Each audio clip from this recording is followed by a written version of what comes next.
साधु के सामने कोई अधिकारी भक्त अगर पहुंच जाए तो वो पूर्ण से पूर्ण तत्व भी उसके सामने खोल के रख दे।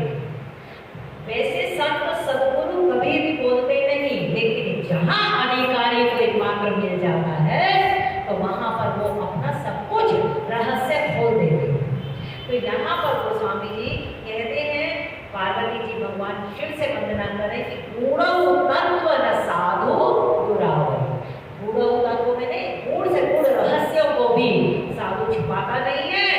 आरत अधिकारी जय पावै। जहाँ पे भी एक देखा कि आत्म अधिकारी है, इसकी बहुत तीव्र जिज्ञासा है, आत्म बनकर ये मेरे से मांग रहा है, तो उसी समय वो अपना सब बोल देते हैं।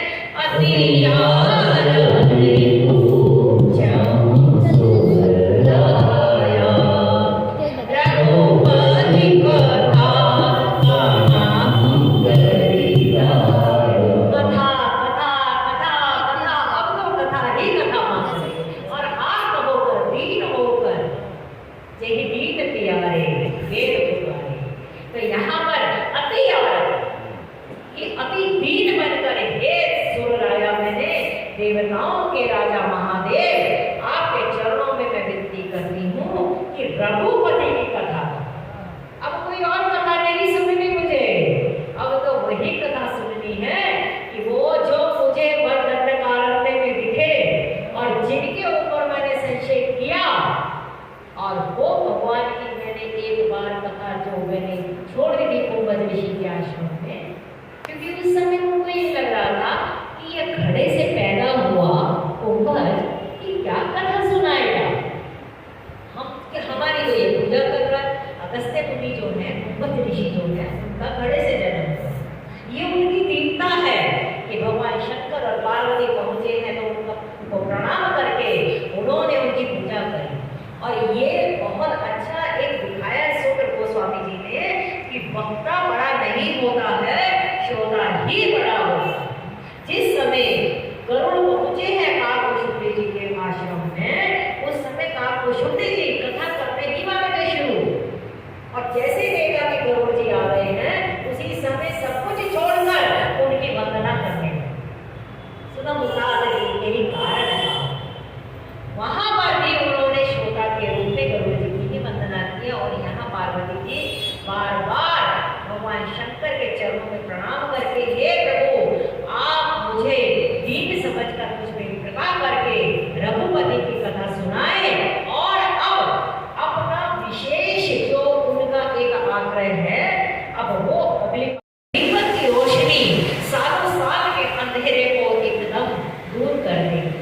ऐसे ही गोस्वामी जी ने राम नाम को चिंतामणि कहा है, राम नाम को भक्तिमणि कहा है।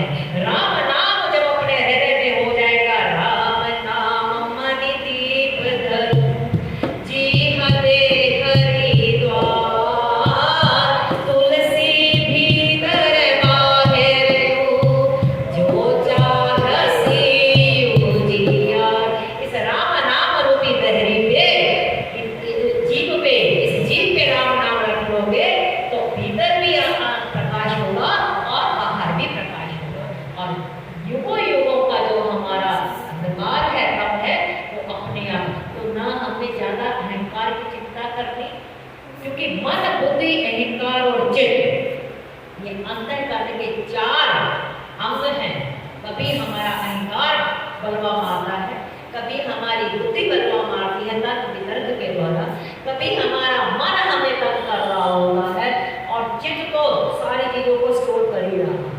जो यहाँ पर मैं पार्वती कह रही ना कि पूर्व जन्म की मेरी कथा जो है वो मेरे दिमाग में आ गई।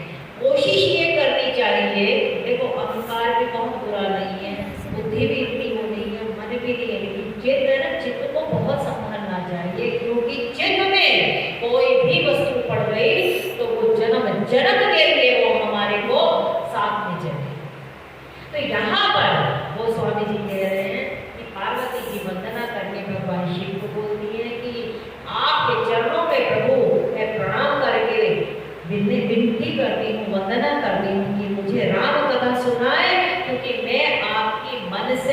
वचन से, कर्म से आपके चरणों की दासी हूँ। बूढ़ा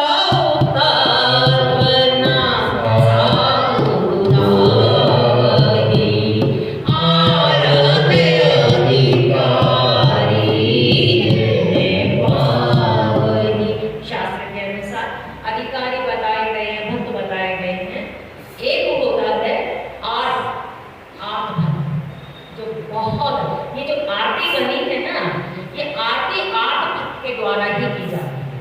आर्त भक्त हमेशा कामना ही रखता है।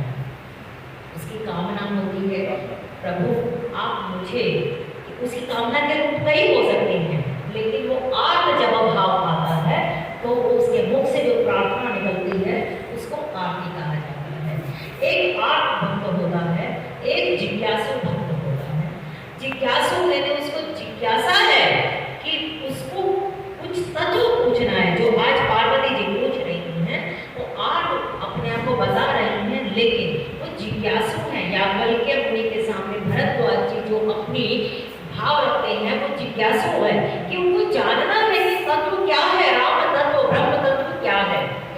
एक आर्त है भक्त, एक जिज्ञासु है, एक अर्थार्थी है।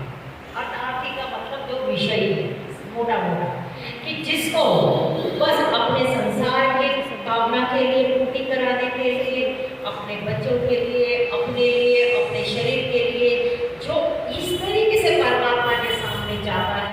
हमारा अपना जो अहंकार है वो जब तक परमात्मा के साथ नहीं जुड़ता है तब तक, गोस्वामी जी ने सुंदरकांड में ही हनुमान जी ने ही बोला है उसको कि तुम अभिमान तज।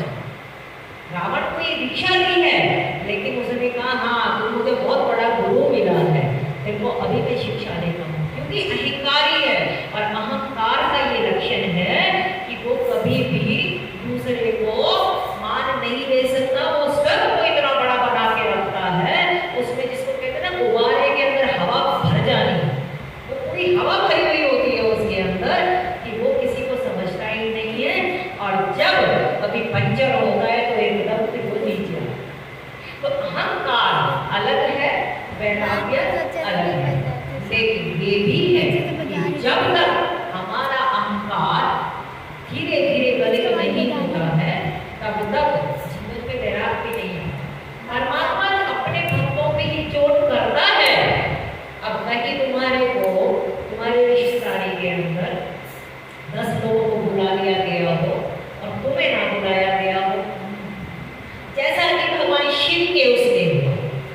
भगवान शिव को दक्ष ने नहीं बुलाया, वो अहंकारी है कि मेरा सम्मान नहीं हुआ। वो वहां जब सभा में, ब्रह्म सभा में मैं बैठा था, आया तो इसने मेरा सम्मान नहीं किया। अहंकारी को बहुत चोट लगती है, लेकिन भगवान शिव ने बिल्कुल भी उसका वो नहीं किया। और बहुत सुंदर यहाँ पे गोस्वामी जी ने उत्तरकांड में उसका समाधान दिया है। उदासीन नित रहिए गोसाई, खल परिहरय स्वान की नाई। अपने अहंकार को धीरे धीरे दीक्षित करने में बहुत समय लगता है, और जब भी घटना घटेगी तो सत्संग से ही घटेगी। वैराग पहले आए या अहंकार पहले छूटे, इसके लिए बहुत सुंदर गुरु शतानंद जी ने ही अभी बताया था कि बड़ी अच्छी भागवत की कथा चल रही है अभी, तो उसमें उन्होंने यही बोला कि सालों साल का अंधेरा किसी कमरे में पड़ा हुआ हो तो आप ये मत कोशिश करो कि मैं आपके अंधेरा है कैसे करूँ, क्या करूँ। तो ऐसा नहीं कि जो जिज्ञासु है, साधक श्रेणी का है, वही उनका भक्त है। नहीं नहीं, उनको यही अच्छा लगता है, चाहे किसी भी तरीके से आया तो सही मेरे पास। वो एक बहुत बड़ी अवस्था है कि जब हम कुछ भी ना मांगे, लेकिन हम जैसे जो विषयी जीव हैं, हमें तो जीते जी सब कुछ चाहिए ना। तो हमें जब सब कुछ चाहिए तो प्रभु कहते हैं कोई बात नहीं, तो संसार से मत मांग, संसार के लोगों से आशा न किया, कैसे भी तू मेरे पास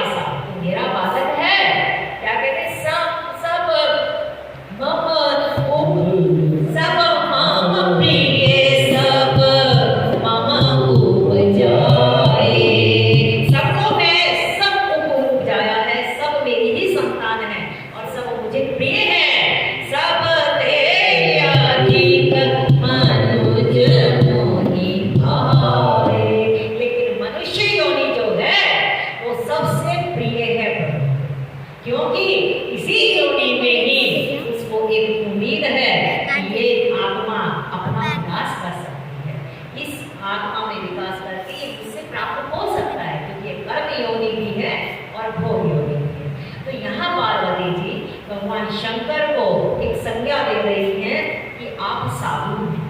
आप क्योंकि साधु पुरुष कभी भी किसी के अवगुणों को ध्यान में नहीं रखता। अभी भी अगर हम लोगों के दोषों को, अवगुणों को ध्यान में रखते हैं तो शास्त्र की दृष्टि से, संसार की दृष्टि से चाहे भले ही हम साधु दिखाई दे, लेकिन संतों की और शास्त्र की दृष्टि में हम लोग साधु नहीं माने जा सकते, क्योंकि साधु पुरुष कभी भी जो सहि दुख पर क्षेत्र दुरावा, ये जब वंदना करी है तब वहां पर साधु की वंदना करते हुए यहाँ कहा है गोस्वामी जी ने कि जो दूसरों के अवगुणों को, दूसरों के छिद्रों को छुपाता है वही साधु माना जाता है। अब यहाँ पार्वती जी कहती हैं कि मैंने पूर्व जन्म में प्रभु जो अपराध किए, जो मेरे दोष थे, आप उसको क्षमा करें, क्योंकि आप साधु हैं। मैं सेवक रघुपति पति मोरे, अभिमान रहेगा कि मैं हूँ, लेकिन वो अभिमान की बस दिशा बदल जाती है कि मैं प्रभु का सेवक हूँ और प्रभु मेरे। ये जब अवस्था आ जाती है, कहते अभी अहंकार क्या है, अगर आप इसका शब्दी विच्छेद करो तो अहम प्लस आकार, अहम प्लस आकार बन के ही तो अहंकार बना। जब हम अपने अहम को कुछ आकार दे देते हैं तो वो अहंकार बन जाता है। कई बार हम ये अपने आप को समझ लेते हैं कि हम बहुत बड़े ज्ञानवान हैं, हम बहुत बड़े विचारवान हैं, हम बहुत बड़ी पदवी पे हैं।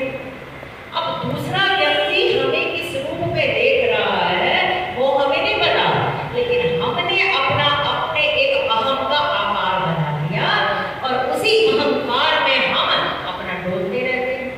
और दूसरा व्यक्ति जो है वो हमें चाहे दूल्हे के समान समझता हो, लेकिन हम अपने मैं बने में, और जिसका बहुत अच्छा उदाहरण रावण है। रावण को सबने समझाया, वो बात है कि वो लीला का ही पार्ट है भगवान राम के साथ। राम, अगर रावण नहीं होता तो राम की महिमा को भी कौन देखता? तो वो, लेकिन हम जैसे लोगों के लिए कि रावण को कितना सबने समझाया, लेकिन रावण नहीं माना, क्योंकि उसने अपने अहम को एक आकार दे रखा था कि मेरे जैसा इस धरती पे कोई नहीं। तो ये बड़ी एक अवसर, देखो 3 तरीके से व्यक्ति को जाना जाता है। एक तो व्यक्ति स्वयं अपने बारे में जानता है कि मैं क्या हूँ, जिसको अभी हमने कहा अहंकार, अपने अहम को आकार देना। एक समाज हमारे लिए क्या रखता है विचार, हम तो अपने आप को बड़े विद्वान और उच्च और बड़े ज्ञानवान और सब समझते होंगे, जिसको कहते हैं 30 मार्क का, लेकिन समाज भी हमें 30 मार्क का समझता है क्या? वो भी एक बात है। और तीसरा एक अभिप्राय है कि ईश्वर हमारे लिए क्या समझता है। ईश्वर भी तो कोई सत्ता है, वो हमें किस कैटेगरी में रख रहा है।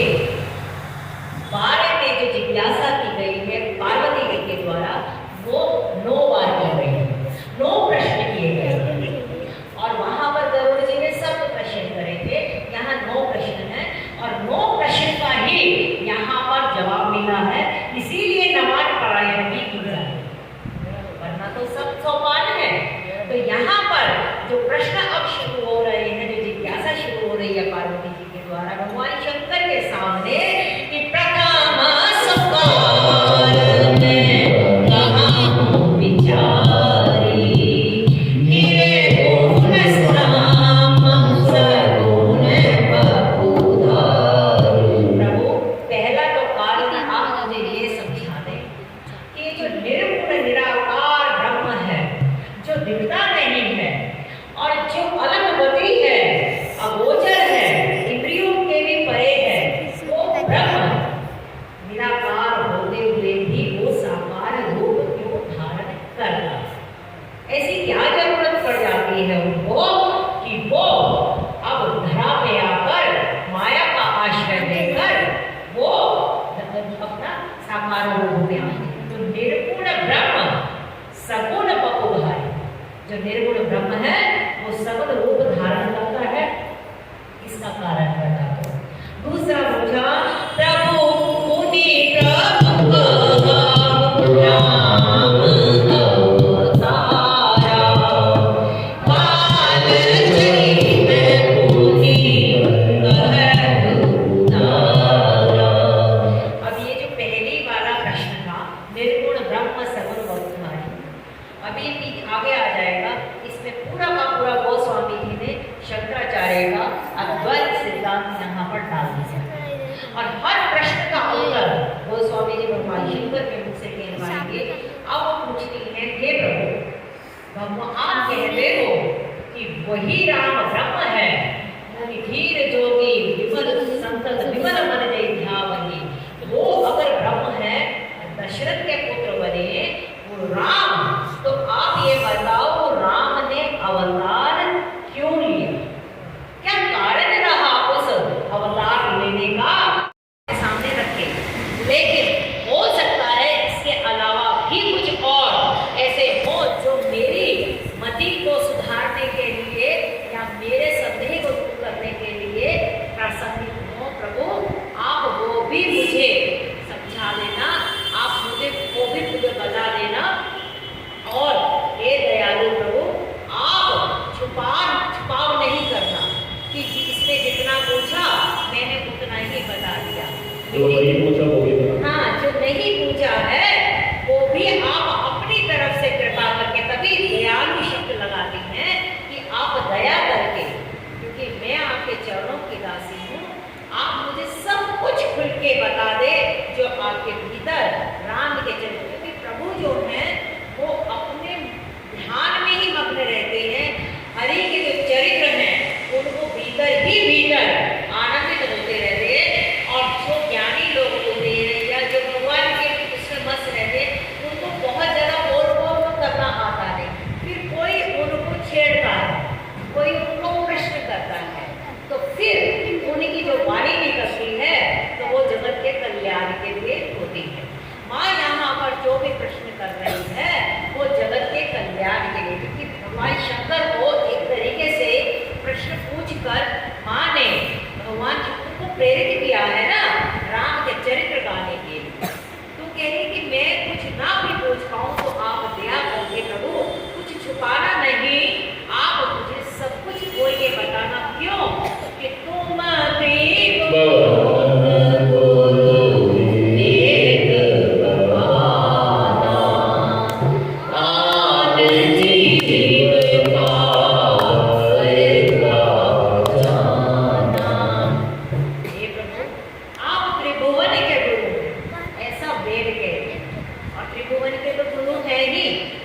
समस्त जितने ब्रह्म लोक तक सब देवलोक तक सारे के सारे तो भगवान शंकर की शरण में आ गए।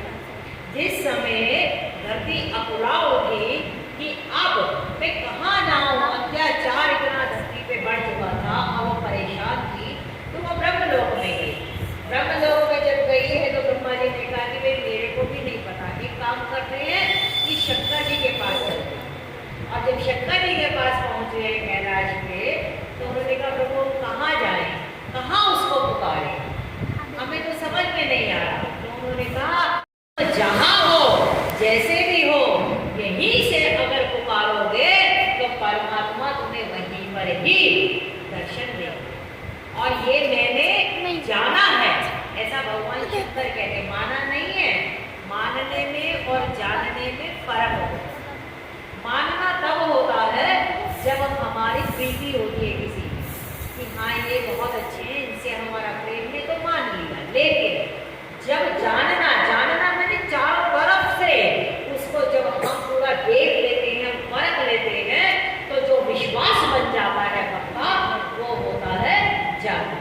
उत्तरखंड में गोस्वामी जी कहते हैं कि बिनु परती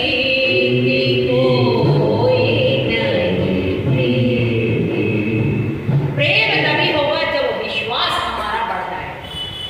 यहाँ पर देवलोक ब्रह्मलोक के भी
अब यहाँ इतनी चौपाइयों में माँ पार्वती ने पूरी की पूरी रामायण गा दी है। बाल चरित्र हुआ, पहले बाल चरित्र अवतार लिया, उसके बाद जानकी भगवान राम का विवाह करवा दिया। राजन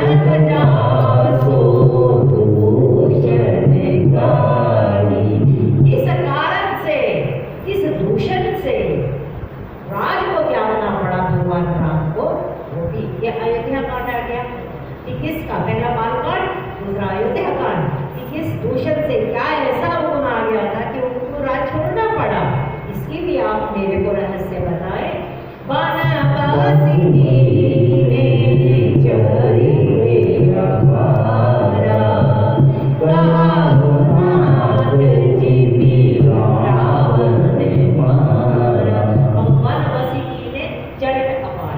इसमें अरण्यकांड चला गया, इसके अंदर किष्किंधा भी चला गया और सुंदर भी चला गया, और कहो नाथ जी में रावण मारा में सीधा लंका कांड में आ गए। ये मतलब की बात बताओ कि किस कारण से रावण को मारा गया है। क्यों पूछा ये?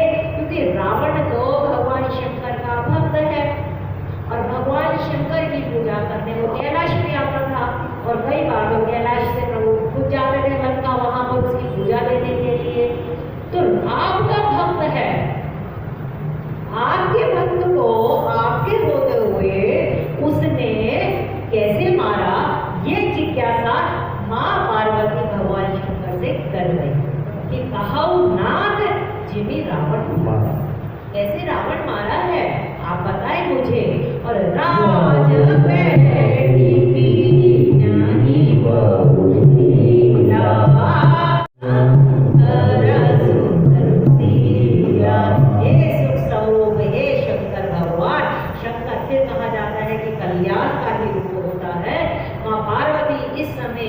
जगत माता के रूप में जग के कल्याण के लिए राम कथा रूपी गंगा बहाने जा रही हैं।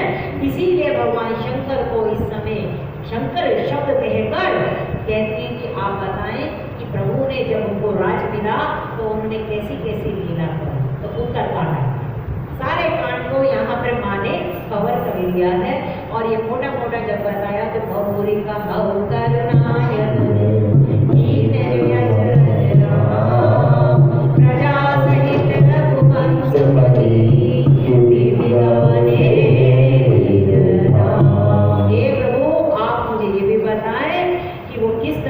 प्रभु ने लीलाएं करी हैं और किस तरह अपने धाम पे गए हैं। इस प्रकार ये जो 9 प्रश्न मां भवानी ने भगवान शंकर के सामने किए हैं। अब उसके बाद भगवान शंकर का अब जो उसके ऊपर एक रिएक्शन आएगा, जो उसका प्रतिभाव आएगा, उसकी चर्चा कुछ कल की जाएगी। तो हरे राम